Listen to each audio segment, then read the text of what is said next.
رسول اللہ صلی اللہ علیہ وسلم کی مجلس میں نماز کے بعد حاضر ہوتا اور سلام کرتا تو دیکھا کرتا تھا کہ رسول اللہ صلی اللہ علیہ وسلم کے لب مبارک کا جواب سلام کی حرکت ہوئی یا نہیں. پھر میں آپ کے قریب ہی نماز پڑھتا تو نظر چڑھا کر آپ کی طرف دیکھتا تو معلوم ہوتا کہ جب میں نماز میں مشغول ہو جاتا ہوں تو آپ صلی اللہ علیہ وسلم میری طرف دیکھتے اور جب میں آپ کی طرف دیکھتا ہوں تو رخ پھیر لیتے. جب لوگوں کی یہ بے وفائی دراز ہوئی تو ایک روز میں اپنے چچا داد بھائی قتادہ رضی اللہ عنہ کے پاس گیا جو میرے سب سے زیادہ دوست تھے. میں ان کے باغ میں دیوار پھاڑ کر داخل ہوا, ان کو سلام کیا. خدا کی قسم انہوں نے میرے سلام کا جواب نہ دیا. میں نے پوچھا کہ قتادہ رضی اللہ کیا تم نہیں جانتے کہ میں اللہ تعالیٰ اور رسول اللہ صلی اللہ علیہ وسلم سے محبت رکھتا ہوں؟ اس پر بھی قتادہ نے سکوت کیا, کوئی جواب نہیں. جب میں نے بار یہ سوال دہرایا تو تیسری یا چوتھی مرتبہ انہوں نے صرف اتنا کہا اللہ جانتا ہے اس کا رسول صلی اللہ علیہ وسلم. میں رو پڑا اور اسی طرح دیوار پھاڑ کر باغ سے باہر آیا. اسی زمانے میں ایک روز میں مدینہ کے بازار میں چل رہا تھا کہ اچانک ملک شام کا ایک نبتی شخص جو غلہ فروخت کرنے کے لیے شام سے مدینہ آیا تھا اس کو دیکھا کہ لوگوں سے پوچھ رہا ہے کہ کیا کوئی مجھے کعب بن مالک رضی اللہ عنہ کا پتہ بتا سکتا ہے. لوگوں نے مجھے دیکھ کر میری طرف اشارہ کیا. وہ آدمی میرے پاس آ گیا اور مجھے شاہ غسان کا ایک خط دیا جو ایک ریشمی رومال پر لکھا ہوا تھا جس کا مضمون یہ تھا اما بعد مجھے خبر ملی ہے کہ آپ کے نبی صلی اللہ علیہ وسلم نے آپ سے بے وفائی کی اور آپ کو دور کر رکھا ہے. اللہ تعالیٰ نے تمہیں ذلت اور ہلاکت کی جگہ میں نہیں رکھا. تم اگر ہمارے یہاں آنا پسند کرو تو آ جاؤ, ہم تمہاری مدد کریں گے. میں نے یہ خط پڑھا تو کہا کہ یہ ایک اور میرا امتحان اور آزمائش آئی. اہل کفر کو مجھ سے اسی تمام اور توقع ہو گئی کہ میں ان کے ساتھ مل جاؤں گا. میں یہ خط لے کر آگے بڑھا. ایک دکان پر تنور لگا ہوا تھا, اس میں جھونک دیا. حضرت کعب رضی اللہ فرماتے ہیں کہ 50 میں سے 40 راتیں گزر چکی تھی تو اچانک دیکھا کہ رسول اللہ صلی اللہ علیہ وسلم کے قاصد خزیمہ رضی اللہ بن ثابت میرے پاس آ رہے ہیں. آ کر یہ کہا کہ رسول اللہ صلی اللہ علیہ وسلم نے حکم دیا ہے کہ تم اپنی بیوی سے لاحقی اختیار کر لو. میں نے پوچھا کہ کیا طلاق دے دوں, کیا کروں؟ انہوں نے بتلایا کہ نہیں, عملاً اس سے الگ رہو, قریب میں جاؤ. اسی طرح کا حکم میرے دونوں ساتھیوں کے پاس بھی پہنچا. میں نے بیوی سے کہہ دیا کہ تم اپنے میکے میں چلے جاؤ اور وہیں رہو جب تک اللہ تعالیٰ کوئی فیصلہ فرما دے. ہلال بن امیہ رضی اللہ کی اہلیہ خولہ بن عاصم یہ حکم سن کر رسول اللہ صلی اللہ علیہ وسلم کی خدمت میں حاضر ہوئی اور عرض کیا کہ ہلال بن امیہ رضی اللہ ایک پورے ضعیف آدمی ہے اور کوئی ان کا خادم نہیں. ابن شیبہ رضی اللہ کی روایت یہ ہے کہ وہ ضعیف البصر بھی ہے. کہ آپ یہ پسند نہیں فرمائیں گے کہ میں ان کی خدمت کرتی رہوں؟ فرمایا کہ خدمت کرنے کی ممانعت نہیں, البتہ تمہارے پاس نہ جائے. انہوں نے عرض کیا کہ وہ بڑھاپے کی وجہ سے ایسے ہو گئے ہیں کہ ان میں کوئی حرکت ہی نہیں اور واللہ ان پر تو مسلسل گریہ تاری ہے, رات دن روتے رہتے ہیں.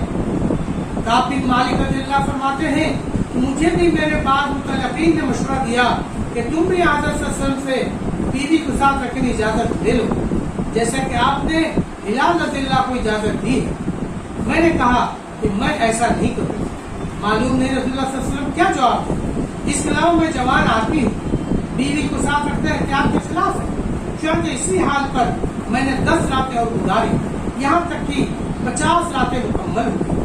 مثلا عبدالرزاق کی روایت میں ہے اس وقت ہماری توبہ رسول اللہ صلی اللہ علیہ وسلم پر 1/3 رات گزرنے کے وقت حاضر ہوئی.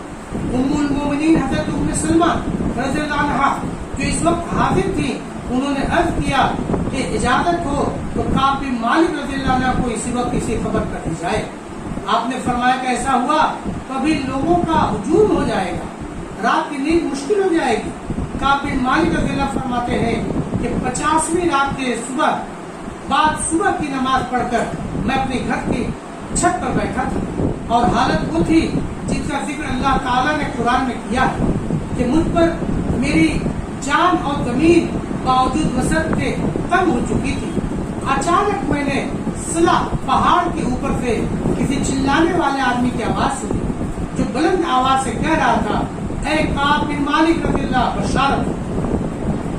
محمد بن عمرو کی روایت میں ہے کہ یہ بلند آواز سے کہنے والے ابوبکر رضی اللہ عنہ تھے جنہوں نے جب صلح پر چڑھ کر یہ آواز دی کہ اللہ تعالیٰ نے کعب رضی اللہ عنہ کی توبہ قبول فرما لی بشارت. اور عقبہ کی روایت میں ہے کہ یہ خوشخبری کعب رضی اللہ کو سنانے کے لیے 2 آدمی دوڑے.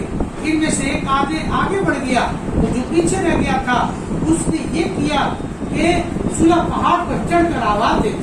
اور کہا جاتا ہے کہ دوڑنے والے 2 بزرگ حضرت صدیق اکبر اور فاروق اعظم رضی اللہ عنہ.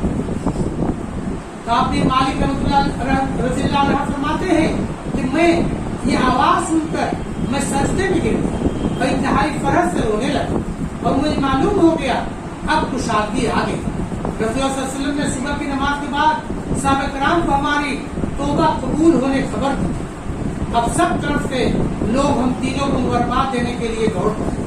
بعض لوگ گھوڑے پہ سوار ہو کر میرے پاس پہنچے مگر پہاڑ سے آواز دینے والے کی آواز سب سے پہلے پہنچ. کعب بن مالک رضی اللہ کہتے ہیں کہ میں نے رسول اللہ صلی اللہ علیہ وسلم کی خدمت میں حاضر کے لیے نکلا تو لوگ جوک مجھے مبارکباد دینے کے لیے آ رہے تھے. کعب رضی اللہ فرماتے ہیں کہ میں مسجد نبی صلی اللہ علیہ وسلم میں داخل ہوا تو دیکھا کہ رسول اللہ صلی اللہ علیہ وسلم تشریف فرما ہے. آپ کے صحابہ کرام کا مجمع ہے. مجھے دیکھ کر سب سے پہلے طلحہ بن عبداللہ کھڑے ہو کر میرے طرف لگ کے اور مجھے اسے مصافحہ کر کے قبول توبہ کو مبارکباد دی. طلحہ رضی اللہ کے احسان میں کبھی نہیں بھولتا. جب میں نے رسول اللہ صلی اللہ علیہ وسلم کو سلام کیا تو آپ صلی اللہ علیہ وسلم کا چہرہ مبارک خوشی سے کی وجہ سے چمک رہا تھا. آپ نے فرمایا اے کعب بشارت ہو تمہیں ایسے مبارک دن جو تمہاری عمر میں پیدائش سے لے کر آج تک سب سے زیادہ بہترین. میں نے عرض کیا رسول اللہ صلی اللہ علیہ وسلم یہ حکم آپ کی طرف سے ہے یا اللہ تعالیٰ کی طرف سے؟ آپ نے فرمایا کہ نہیں یہ حکم اللہ تعالیٰ کا ہے. جب تم نے سچ بولا تھا اللہ تعالیٰ نے تمہاری سچائی کو ظاہر فرما دیا. جب میں آپ کے سامنے بیٹھا عرض کیا یا رسول اللہ صلی اللہ علیہ وسلم میری توبہ یہ ہے کہ میں اپنے سب مال و متاع سے نکل جاؤں کہ سب کو اللہ کی راہ میں صدقہ کر دوں. آپ نے فرمایا نہیں کچھ مال اپنی ضرورت کے لیے رہنے دو یہ بہتر ہے. میں نے عرض کیا اچھا آدھا مال صدقہ کر دوں؟ آپ نے اس سے بھی انکار فرمایا. میں نے پھر 1/3 مال کی اجازت مانگی تو آپ نے اس کو قبول فرما لیا. میں نے عرض کیا یا رسول اللہ صلی اللہ علیہ وسلم مجھے اللہ نے سچ بولنے کی وجہ سے نجات دی ہے اس لیے میں عہد کرتا ہوں کہ جب تک میں زندہ ہوں کبھی سچ کے سوا کوئی کلمہ نہیں بولوں گا.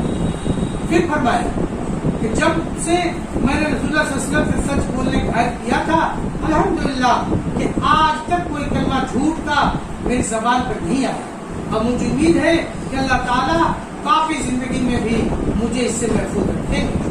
کعب رضی اللہ فرماتے ہیں کہ خدا کی قسم اسلام کے بعد اس سے بڑی نعمت مجھے نہیں ملی کہ میں نے رسول اللہ صلی اللہ علیہ وسلم کے سامنے سچ بولا, جھوٹ سے پرہیز کیا, کیونکہ اگر میں جھوٹ بولتا تو اسی طرح ہلاکت میں پڑ جاتا جس طرح دوسری جھوٹی قسمیں کھانے والے ہلاک ہوئے.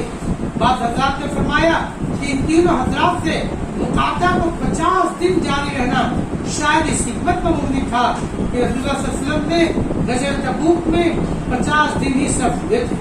یہ پوری روایت اور تفصیلی واقعہ تفسیر مظہری سے لیا گیا. وآخر دعوانا ان الحمدللہ رب العالمین. السلام علیکم ورحمۃ اللہ وبرکاتہ.